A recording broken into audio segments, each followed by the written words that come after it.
Hey guys, this is Vic from Grasping the Market and welcome to our market briefing.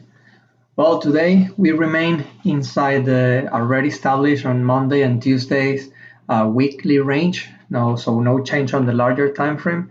However, on the daily, we saw a very interesting move because, as we said yesterday, we had a late spike to the downside approaching the 2900 area, and that was rejected overnight at the open. We opened back at the upper side of Tuesday's range, and we confirm the daily excess left by creating acceptance above Tuesday's range. So now there seems to be a continuation of the rotation back towards the high of the range, and you can see that this gap here, this excess holding here, and the gap holding there. Now we go back above and we stop very close to Monday's high. So I think that based on the daily time frame, and as we will see in a second in the market profile, the odds are pretty good that we are shooting for this 2946 area.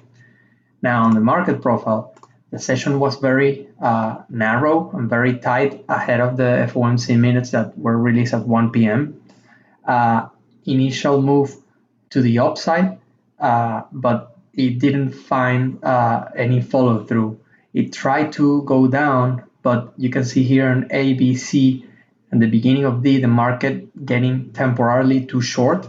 And this is interesting because the overnight was net long. So despite all that push, they were trying to sell, but they were not getting it. And the market got too short and you had a little bit of short covering on D and E. Now, here's when it comes interesting. At this point, we are around 10 a.m. in the morning. And to make a breakthrough to the upside, 29.32, 29.37, those levels which are close to the upper side of the range, you need momentum traders, you need commitment, you need volume. And probably nobody was willing to commit ahead of the FOMC minutes. So instead, what we had is a lot of short-term money selling the market. And why do I say short-term money? You can see that the E high was sold one tick below the A high, then the F high one tick below the E high, then you had G attempting to go in, stops right at Tuesday's high, goes back up, the H high sold one tick above the G high, then the J, this is the FOMC candle. You had an initial push lower on the reaction and it stopped right at the H high. So at that point, when we are doing K went down to probe that initial reaction low and found nothing, found no continuation, couldn't reach the J low, and we slightly started going back up. Perhaps towards the end of the session, they started closing some short positions and you had a little bit of potential short covering. Now, before the end period, which you know is in the runoff after 3 p.m., after the market has closed, all these highs, E, F, G, H, J, K, all of them were weak. All of them one tick within one tick of a previous high or a reference. So the possibility was very high. I mean, the odds were very good that we were going to take that high. Obviously, it's a risk trade because you are trading in low liquidity environment. I personally didn't take this trade, but I knew that this kind of move was possible. Now, important thing to highlight, the excess here is not that great, but there is excess. There's 2 ticks excess. Same on the highs, 2 ticks excess, the high was clear. But holding these gains, if we go quickly back to the daily time frame, we rejected the whole probe lower on Tuesday, and we held the overnight gains, and we built acceptance around this 29.30, 29.25 area. That is very positive for this rotation. So as I said at the beginning, it's very possible, the odds are very good that now we attempt to go higher. As I record this briefing, the overnight is trading up somewhere up here.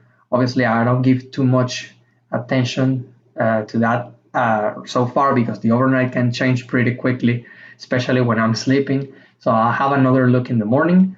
But yes, holding these gains, this constant attempt of selling, and they had the opportunity. If they were selling the market, they were building short positions. They had the opportunity when the FOMC broke lower, but they didn't get any follow through, and they had to bail.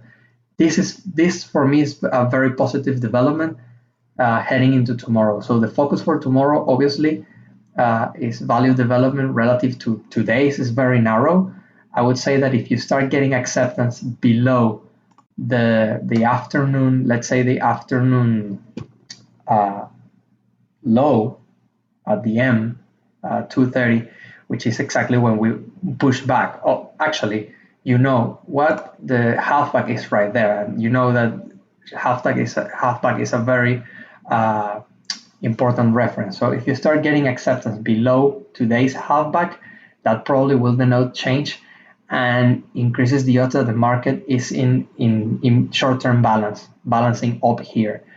Now, if you get acceptance within this N uh, period or above, that increases the odds that we're going to 29.46, especially if we take acceptance above the Monday high. As we always say, anything can happen. Remember that we have the Jackson Hole Symposium happening tomorrow on Friday, and anything can be released at any minute regarding the trade talks with China.